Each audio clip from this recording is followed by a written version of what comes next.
지난주 성경 본문 말씀인 요한복음 17장 10절에서 15절 말씀을 통해서 주님은 제자들을 위해서 두 가지를 기도하셨습니다. 첫째는 제자들을 악에서부터 보존해 달라는 것이었습니다. 이 기도는 고난과 어려움과 환난이 있는 이 세상에서 얼른 데려가서 보호해 달라는 그런 소극적인 기도가 아니었습니다. 오히려 악이 지배하는 이 세상 속에서 싸우고 견디면서도 깨어지지 않고 부서지지 않도록 그렇게 지켜달라는 바로 그런 주님의 적극적인 기도였습니다.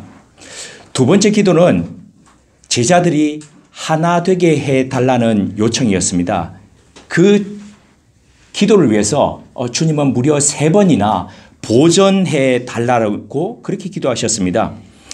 주님께서 체포되기 바로 직전에 드렸던 이 기도, 그러면서 보존해 달라고 하시면서 주님은 그것이 바로 제자들의 하나됨을 위한 것이라고 말씀하셨습니다. 그 제자들의 하나됨이 뭐길래 주님은 마지막까지 그렇게 기도하셨던 걸까요? 우리가 잘 아는 바와 같이 우리 가족들 안에서도 하나 되기가 너무너무 어렵습니다. 마음 맞는 친구들 속에서도 하나 되기가 정말 어렵습니다. 이게 바로 인간의 실력입니다. 수준이고 실력입니다. 그렇기 때문에 주님은 주님의 제자들이 하나 되는 바로 그것을 통해서 하나님의 사랑이 사람들에게 보여지고 그리고 나타나는 바로 최적의 길이 그들이 하나 되는 길이었기 때문에 그것을 요청하셨던 겁니다. 제자들의 보존과 하나됨을 위해서 기도하셨던 주님께서는 오늘 본문을 통해서 이렇게 기도하셨습니다. 16절 우리 함께 읽으시겠습니다. 내가 세상에 속하지 아니함 같이 그들도 세상에 속하지 아니하였사옵나이다. 세상에 속하지 아니하였다는 것은 세상을 떠나 있다, 세상에서 살지 않는다, 아니면 속세를 떠나서 피안의 세계에 그렇게 살고 있다, 이런 뜻이 아니라는 것은 우리 모두가 다 인지하고 있습니다. 이것은 단순히 물리적으로 사람들이 생활 공간을 떠나서 그렇게 살고 있다는 이런 의미가 아니라 그것은 바로 베드로전서 2장 9절이 의미하는 바와 같이 하나님의 소유된 백성으로 살아간다, 바로 그런 의미입니다. 한 나라의 국민은 그 국민으로서 누리는 권리가 있습니다. 고난이 있습니다. 그런데 그 누리는 권리와 고난만큼이나 감당하고 책임져야 될 의무들이 있습니다. 하나님의 소유된 백성도 마찬가지입니다. 하나님이 주시는 복을 누려갈 뿐만 아니라 하나님의 나라에 속한 백성으로서 감당해야 될 책무가 있습니다. 의무가 있고 그 시대에 주어진 하나님의 책무, 사명, 소명이 있다는 것이지요. 그래서 하나님의 법을 따라서, 말씀을 따라서 그렇게 살아가야 된다는 겁니다. 그러므로 진짜 그리스도인이냐 아니면 이름만 가지고 있는 명목상 그리스도인이냐, 이는 것은 누구의 말씀을 따라서 살아가느냐, 여기에 따라서 어느 편에 서 있느냐, 이런 것에 따라서 결판난다는 것입니다.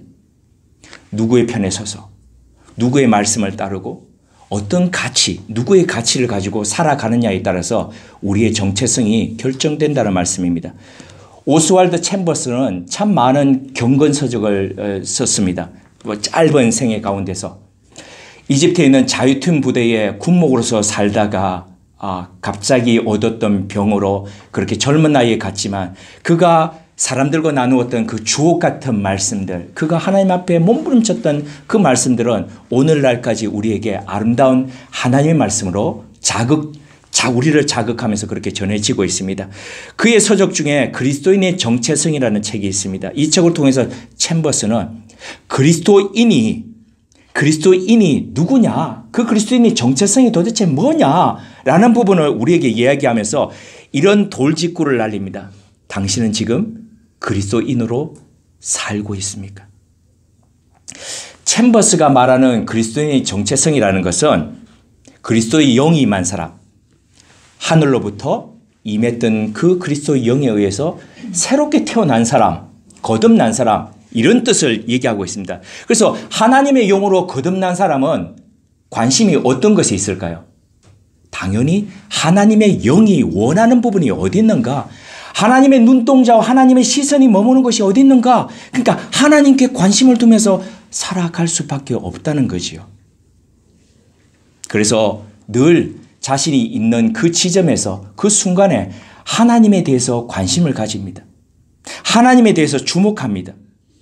이것이 바로 오스왈드 챔버스가 정의하는 그리스도인입니다.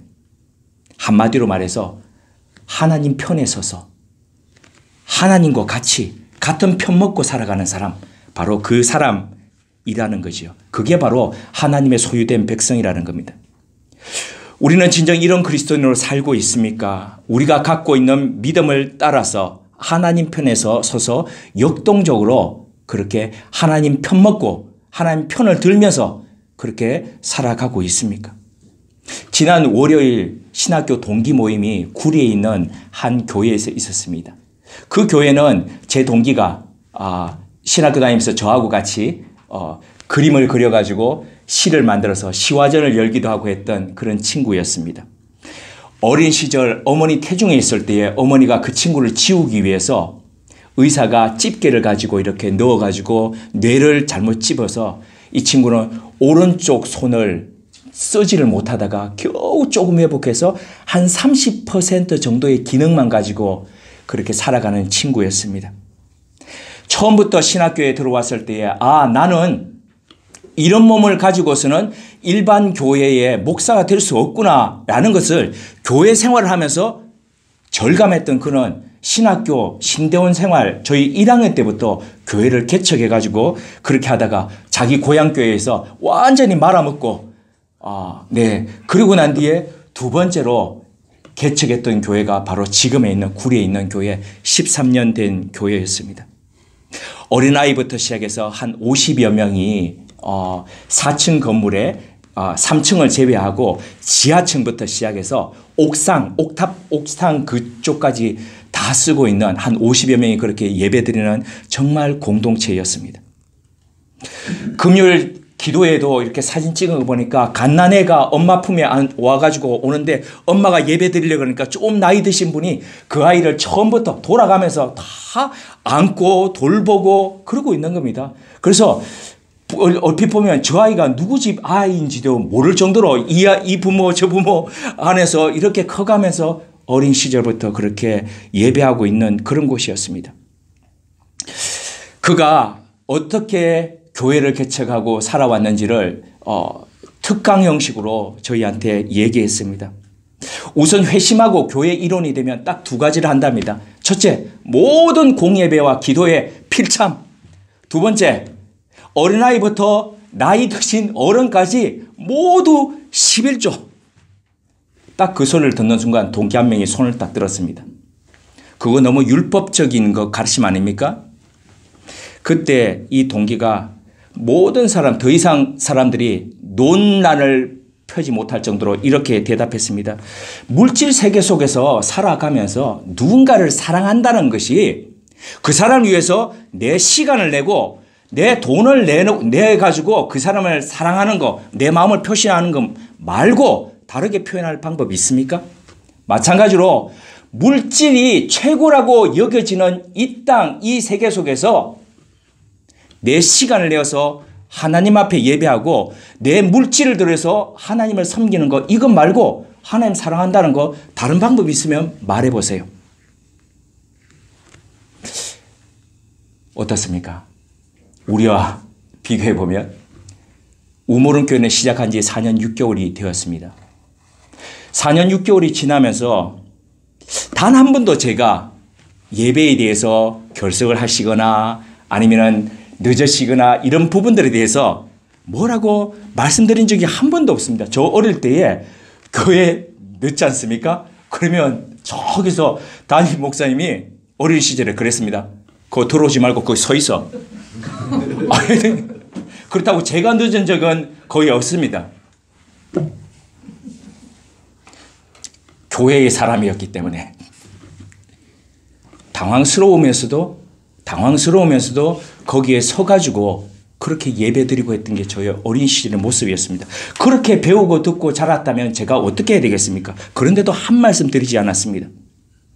그리고 또 제가 헌금하시라 11조 하시라 한 번도 말씀 안 드렸습니다. 1절에 말씀드렸듯이 대학 때에 여름방학 내에 대우자동차 공장에 가서 밤에 일하면 1.5배를 주기 때문에 그래서 밤 8시부터 시작해서 아침 8시까지 자동차 배기구에 나오는 거 그거 정화시키는 그거 땜질하면서 그렇게 보냈습니다. 그리고 한 달을 보내고 난 뒤에 그 헌금을 약속했던 건축 헌금으로 다 그런 식으로 보냈습니다. 그렇다면 그렇게 보고 듣고 배웠던 제가 얼마나 헌금을 강조해야 되겠습니까? 그런데도 단 한 번도 그렇게 드리지 않았습니다. 왜냐하면 교회에 오시라, 헌금 드리라 이런 말씀은 말로 해서 되는 것이 아니라 뭡니까? 하나님을 사랑하면, 하나님을 정말 내 마음에 모시면 하지 말라 해도 하는 것이 그런 것이기 때문입니다. 그런 입장에서 보면 이 교회에서 이야기하는 이런 것들은 굉장히 불편하게 느껴집니다. 그런데 가만히 좀 더 주의 깊게 들어보면 아, 그렇구나. 여기 본질 뭘 얘기하고 있구나가 보입니다. 우리가 살아가고 있는 이 물질 세계 속에서 어떻게 내가 하나님을 예배하고 어떻게 하나님을 사랑하고 어떻게 하나님 편에 서야 될 것인가 말해주고 있다는 겁니다. 그 교회를 방문하고 난 뒤에 마음이 계속 불편했습니다. 이틀이 지나고 난 수요일 새벽에 일어나 기도하기 위해서 다락방으로 올라가서 이렇게 무릎을 꿇고 우리 교회 가족분들 한 분 한 분의 얼굴을 떠올리는데 가슴이 아팠습니다. 4년여 시간이 지났는데 신앙은 자라고 성숙한다기보다는 왜 이렇게 뒷걸음치시고 자꾸 물러나실까 너무너무 마음이 아팠습니다. 한 분 한 분을 마음 아파서 그렇게 하나님 앞에서 매달리면서 있던 그 새벽에 하나님께서는 제가 중학교 2학년 때에 어른들 신앙 부흥회 우리는 사경이라 그러는데 예전에는 부흥회라 그랬습니다. 제가 자랐던 성결교회 속에서는 매년마다 2번씩 부흥회를 그렇게 며칠씩 했습니다. 그 중학교 2학년이 어머니를 따라서 참석했던 부흥회 때에 오셨던 강사분 아직도 성함이 잊혀지지 않았습니다. 지금은 하나님 앞에 가신 어른이시지만 장로님이셨는데 하태호 장로님이셨습니다. 청도에 계셨던 분인데 그분이 자작곡이라고 하면서 찬양을 이렇게 불러주셨습니다. 어린 제 마음속에 그 선율과 가사가 이렇게 아직도 남아 있습니다. 그 새벽에 주님께서는 제게 떠올리게 해주셨습니다. 사랑하는 양떼들아 원망하는 내 눈초리 애타하는 너의 심정 이 목잔들 알지 않느랴 독초 먹고 쓰러진 거 미쳐 날뛴 저 어린 양 잘못 먹인 내 실수요 잘못 키운 나의 죄입니다. 이 찬양을 그 새벽에 떠올리면서 부르는데 낮게 부르는데 주님께서는 저희 교회 가족분들을 생각하면서 제가 안타까워하는 게 그게 바로 너 때문이야. 너의 얇은 실력, 너의 낮은 열정, 너로 인해서 기인된 거야. 주님은 저를 돌아보게 하셨습니다. 그래서 제가 하나님 앞에 이렇게 기도드렸습니다. 하나님, 제가 하나님 더 사랑하게 해주십시오. 제가 하나님 더 말씀 사모하면서 그렇게 서게 해주십시오. 하나님, 죄송합니다. 정말 죄송합니다. 제 탓입니다. 제가 먼저 하나님 편에 서겠습니다. 제가 하나님께 더 잘하겠습니다. 우리 다시 16절을 함께 읽으시겠습니다. 16절입니다. 내가 세상에 속하지 아니함 같이 그들도 세상에 속하지 아니하여 싸움나이다. 사람의 몸을 입고 이 땅에 오신 주님께서는 제자들에게 너희들이 세상에 속하지 마 라고 하시지 않았습니다. 그러시기 전에 주님께서 당신이 먼저 세상에 속하지 않기 위해서 하나님 앞에서 몸부림치셨습니다. 그렇게 몸부림치는 주님이셨기에 바쁜 하루 일상을 보내고도 주님은 피곤한 몸을 이끌고 밤을 새워 기도하셨다고 그렇게 성경은 전하고 있습니다. 주님은 고난 몸에도 새벽 미명에 일어나셔서 하나님 앞에 바로 서시기 위해서, 하나님 편에 서시기 위해서 그렇게 기도하셨다라고 말씀하고 있습니다.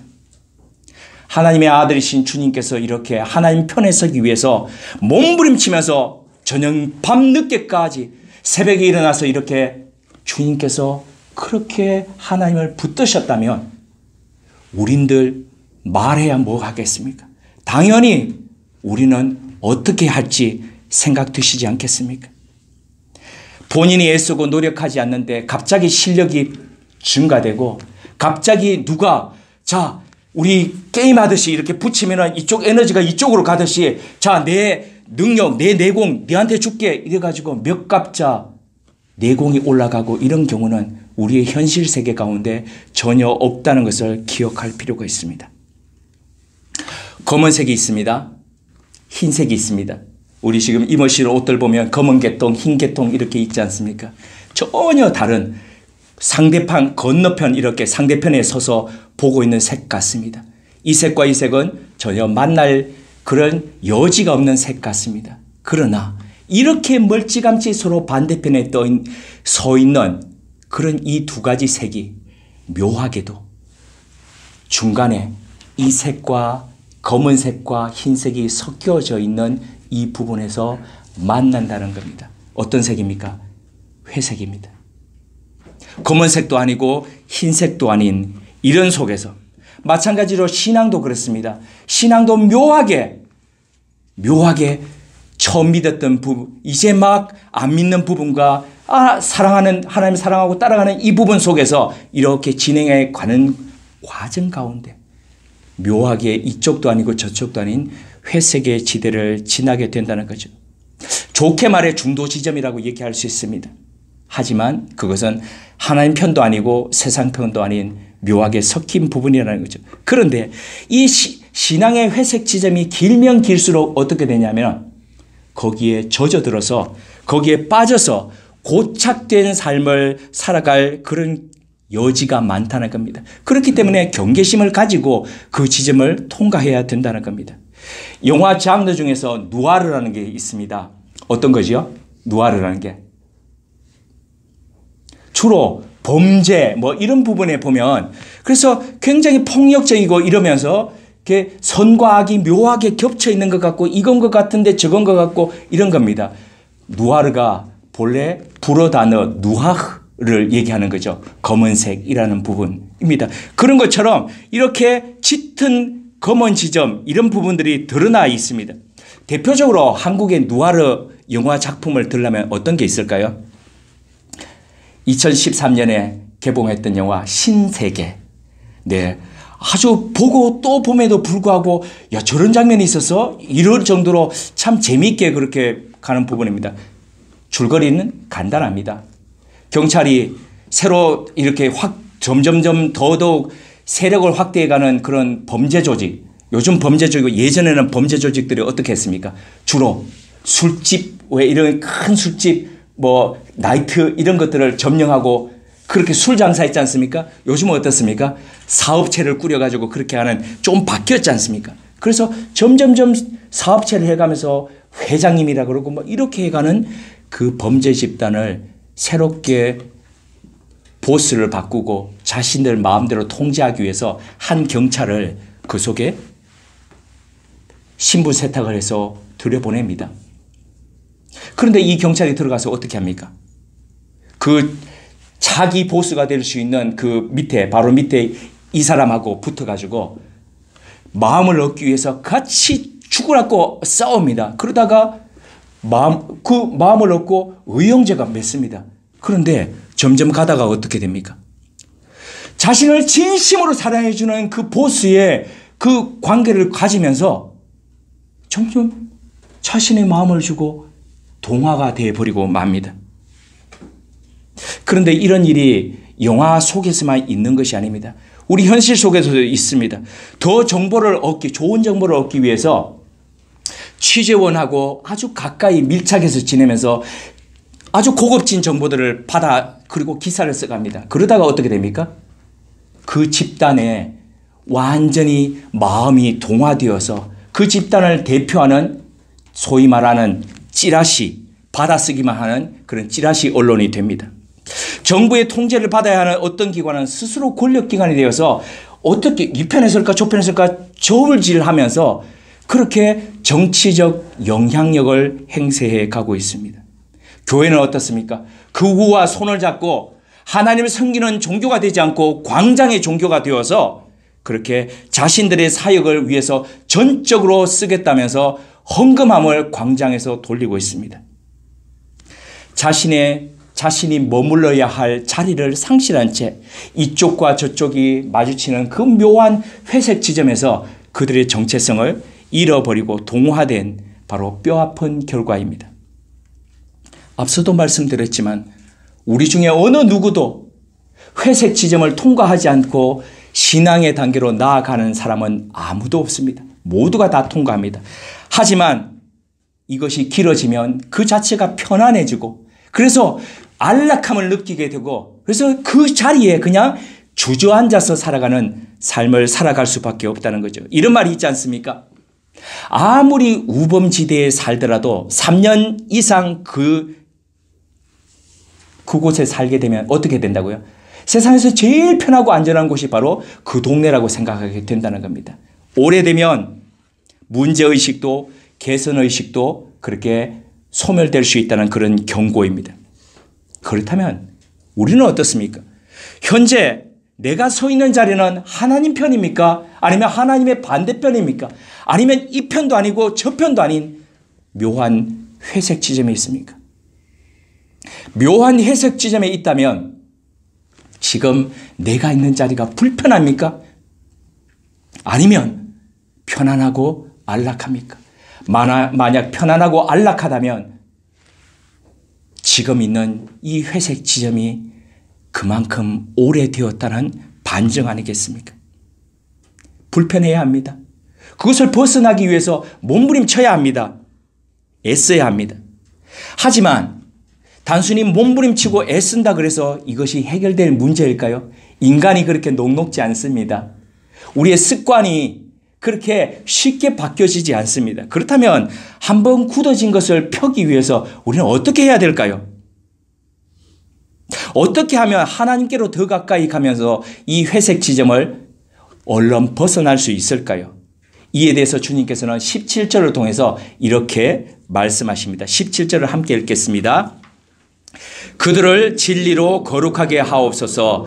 아버지의 말씀은 진리니이다. 성경에서 거룩하게 한다는 것은 성별되다는 겁니다. 성별입니다. 거룩하게 구별하다는 뜻입니다. 따로 세운다. 이게 바로 거룩하다는 뜻입니다.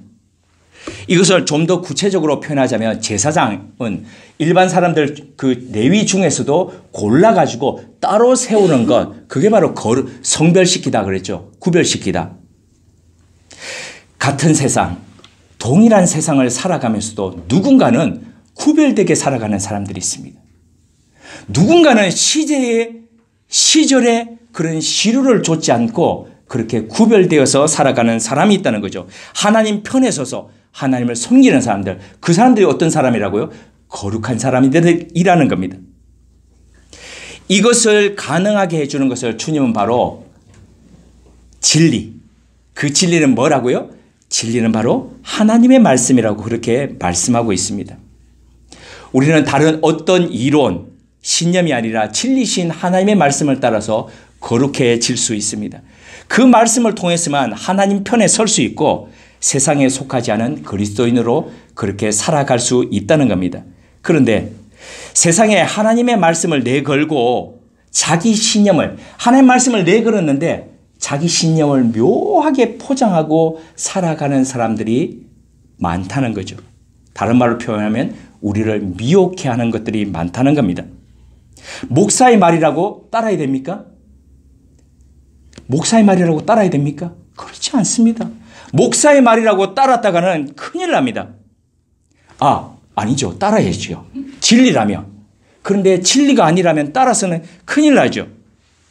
만약에 정말 목사의 말이라고 모두 따라야 된다면 얼마 전 광장에서 그렇게 자기 이름으로 헌금함을 돌리면서 모든 이 헌금은 모모 씨의 사역을 위해서 전적으로 쓰여집니다 하던 바로 전모 씨처럼 그렇게 사꾼에게 공물을 바치면서 그건 헌금이 아니죠. 헌금은 하나님 앞에 드리는 거지요.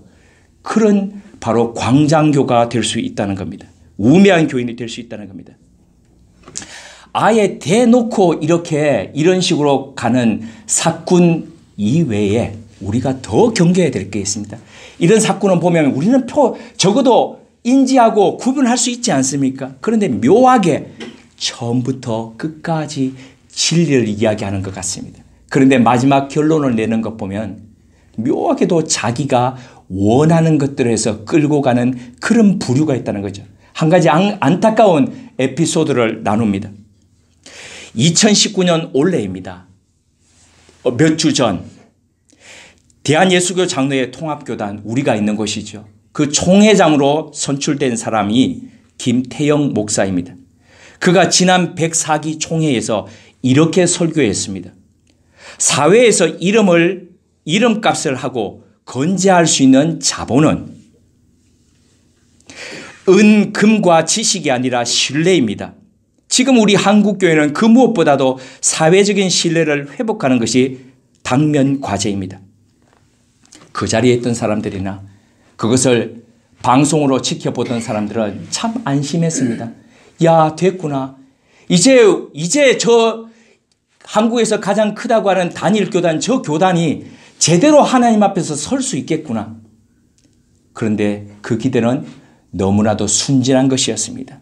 이 설교가 끝나자마자 김태영 목사는 명성교회 세습안을 통과시키는 그곳에 그 안을 가결시키는 그 일을 주도적으로 했습니다. 정신 차려야 합니다. 저를 포함해서 어떤 목사가 이것이 하나님 뜻입니다. 이것이 하나님의 말씀입니다. 라고 할 때에 적어도 우리는 진짜 그가 말하는 것이 하나님의 말씀인지 하나님의 진리인지 구별하고 분별할 수 있어야 합니다. 그런데 분별하려고 하면 어떻게 해야 됩니까? 우리가 누군가가 연주자가 연주할 때에 저 곡 저런 곡이 아닌데 라고 하는 것을 알리면 어떻게 해야 됩니까? 그 곡을 우리가 알아야 되죠. 마찬가지입니다. 하나님의 말씀이 진리라고 얘기할 때에 그게 진리가 아닌 걸 알리면 어떻게 해야 됩니까? 우리가 하나님의 말씀 알아야 되지요. 그런데 하나님의 말씀을 읽지도 하나님의 말씀을 알려고도 하지 않으면서 우리가 어떻게 진리를 분별하면서 그렇게 갈 수 있겠습니까? 말씀이신 그분이 육신을 입고 이 땅에 오셨듯이 말씀이신 하나님의 그 말씀을 우리가 우리의 육체로 날마다 체득하면서 그 말씀을 우리의 일상 가운데서 살아가야지요. 그래야 누군가가 이게 진리다, 이게 하나님의 말씀이다 할 때에 우리는 그게 진리인지 아닌지 구별하면서 분별하면서 그렇게 살아갈 수 있지 않겠습니까? 지난 9월 26일 한 방송사에서 앵커 브리핑을 했었는데 그 제목이 예수 잘 믿으세요 였습니다. 예수 잘 믿으세요라는 이 말씀은 영락교회를 창립하시고 1973년도에 은퇴하시고 난 뒤에 교인들이 찾아올까 봐 그 당시에는 지하철도 그렇고 이런 교통이 불편했던 남한산성, 성남의 남한산성 그 계곡 한 자락에 30평도 되지 않는 그 집의 계곡에 자리를 잡고 그렇게 멀찌감치 떨어져서 사셨던 한경진 목사님께서 하셨던 말씀입니다. 그 목사님의 말씀을 듣기 위해서 몇 명의 목사들이 모여서 인사드리러 갔습니다. 그리고 난 뒤에 이렇게 말씀을 요청했습니다. 목사님, 저희들에게 좋은 말씀 한 말씀 해 주십시오. 그때 이 연로하신 목사님이 이렇게 얘기하셨습니다. 목사들을 향했습니다.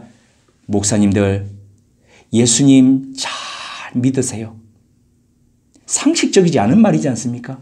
아니, 매일 하나님을 믿는다고 그러면서 새벽부터 예배드리고 날마다 하나님의 말씀을 전한다고 하던 그 목사들에게 예수 잘 믿으세요. 이 말씀이 뭐겠습니까? 목사고 장로고 교인들이고 간에 구분하지 않고 이 땅 가운데 정말 예수님을 잘 믿는 사람, 그런 사람 보기 힘들다는 겁니다. 역설적인 표현이었습니다. 찾기 힘들다는 겁니다. 그 역설적 표현을 앵커 브리핑에서 차용하면서 세상이 교회를 향해서, 세상이 그리스도인인 우리를 향해서 너희들 입으로만, 너희들 말로만 예수 믿는다고 그러지 말고 너희들의 삶으로, 너희들의 행동으로 예수 믿는 것을 보여달라고 그렇게 요청했던 겁니다. 세상이 교회를 해석하는 시대, 세상이 성경을 이해하는 시대, 세상은 성경을 이렇게 이해하고 있는데 교회는, 그리스도인은 성경을 모르고 성경을 이해하지 않고 성경을 살지 않는 이 시대, 되려 교회는 성경을 무시하는 이런 시대를 우리는 살고 있습니다. 하나님이 세상을 들어서 교회를 향해서 회개하라고 요치십니다. 이런 시대에 교회가 세상을 향해서 회개하라고 어떻게 외치겠습니까? 할 수 없습니다. 그렇다면 적어도 하나님께서 세상을 들어서 너희들 교회, 너희들 그리스도인 회개하라고 이렇게 하실 때에 적어도 그 소리는 들을 줄 아는 그리스도인이 되어야 되지 않겠습니까? 2019년 우리가 속한 예수교 장로의 통합교단은 표를 말씀으로 세워지는 교회라고 지었습니다. 말씀으로 세워지는 교회. 이를 위해서 주제 선구가 2개였습니다. 우리 한번 찾아보시겠습니다. 느헤미야 2장 17절입니다. 느헤미야 2장 17절. 느헤미야 2장 17절입니다. 시편 앞부분 쭉 보시면 느헤미야 2장 17절 함께요. 후에 그들에게 이르기를 우리가 당한 공경은 너희도 보고 있는 바라. 예루살렘이 황폐하고 성문이 불탔으니 자 예루살렘 성을 건축하여 다시 수치를 당하지 말자 하고, 이제 신약으로 가셔서 한 부분이 되어 있습니다. 에베소서 5장 26절에서 27절입니다. 신약 에베소서 5장 26절에서 27절입니다. 에베소서 5장 26절에서 27절 함께요. 이는 곧 물로 씻어 말씀으로 깨끗하게 하사 거룩하게 하시고 자기 앞에 영광스러운 교회로 세우사 티나 이런 것들이 없이 거룩하고 흠이 없게 하려 하십니다. 아멘. 다시는 수치를 당하지 말자면서 더더욱 수치스럽게 만들어버렸습니다. 주님 앞에서 영광스러운 교회로 거룩하고 흠이 없게 하자면서 금권에 굴복한 타락한 교회로 세워버렸습니다. 말씀으로 세워지는 교회였습니다. 그런데 그 말씀은 살아계신 하나님의 말씀이 아니라 누구예요? 장로들의, 목사들의 유전이었습니다. 전해져 오는 것이었습니다. 뿐만 아니라 그들의 신념이었습니다. 우리는 위와 같은 목사와 장로들의 행태들을 보면서 적어도 결기를 가지고 비판할 줄 아는 적어도 그 정도의 의식은 가지고 계신 분들이 여기에 계십니다. 하지만 혹 우리의 수준이 거기까지 그런 것은 아닙니까? 비판할 줄 아는데 그 비판으로 우리를 돌아보면서 왜 너희들 진리로 그렇게 서지 않느냐라고 얘기하면서 실은 우리 자신을 진리로 세우는 것은 게을리하면서 방관하면서 외면하면서 그렇게 살고 있지 않습니까? 날카로운 이성과 상식으로 상대를 향해서 비판하면서 우리 자신을 위해 향해서는 어떻게 하고 살고 있습니까? 정말 진리로 나를 세우고 교회를 하나님 말씀으로 그렇게 세워가고 있습니까? 본문 18절 19절 요한복음 보시면, 요한복음 오늘 17장 18절 19절을 보시면 주님은 우리를 하나님의 말씀이신 진리로 바로 세워서 어디를 보내신다고 그러십니까? 세상으로 보내신다고 지금 말씀하십니다. 하나님께서는 주님을 이 땅에 보내셨습니다. 마찬가지로 주님께서도 우리를 그렇게 보내신다라고 얘기하고 있습니다. 그런데 여기서 보내다는 동사가 그리그로 헬라어로 아포스텔로라고 얘기하고 있습니다. 그런데 이 아포스텔로 보내다는 동사가 명사형으로 되면은 아포스톨로스가 됩니다. 아포스톨로스는 뭐냐면은 바로 사도라고 얘기할 때, 우리가 사도행전 사도라고 얘기할 때 이게 바로 아포스톨로스입니다. 주님께로부터 바로 보냄을 받은 사람 아포스톨로스. 그런데 이 아포스톨로스는 사도라는 뜻 외에 대사라는 뜻이 있습니다. 한 나라를 대표하는 사람이 되어서 위임장을 받아서, 대통령의 위임장을 받아서 그 나라에 가서 그 나라를 대표하는 사람으로 살아가는 것, 바로 그것이 바로 대사 아포스톨로스입니다. 우리는 그냥 우리 한 사람 구원받아 가지고 하나님 예배하다가 그냥 천국 가기 위해서 그렇게 하나님께서 선택하시고 이 자리에 있게 하신 그런 수준의 사람이 아니라는 거죠. 어떤 수준의 사람입니까?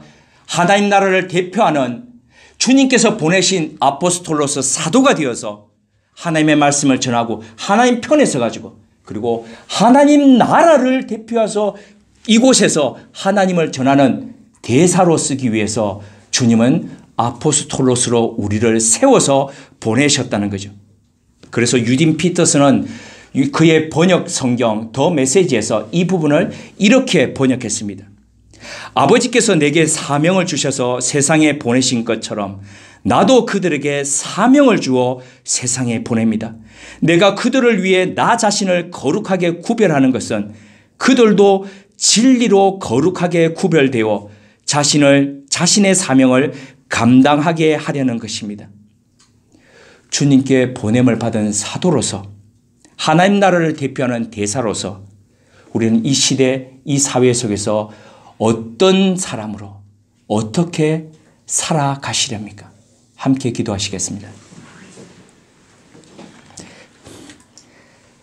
하나님, 유혹의 욕심을 따라 썩어져가는 구습을 따르는 옛사람을 버리고 오직 심령이 새롭게 되어 하나님을 따라 의와 진리의 거룩함으로 지으심을 받은 새 사람을 있게 하옵소서. 우리로 잘못된 신념과 인습과 시류를 좇는 데서 떠나 진리로 우리를 구별케 하는 하나님 편에 선 사람들 되게 하옵소서.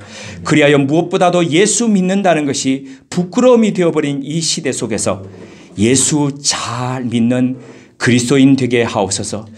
비록 외로운 소수자라 할지라도 하나님 편에 서서 하나님의 참된 진리를 따라 살아가는 주님의 사도, 하나님 나라의 대사로 우리에게 주어진 시대 속 사명을 잘 감당하며 살게 하옵소서. 예수님의 이름으로 기도드립니다. 아멘.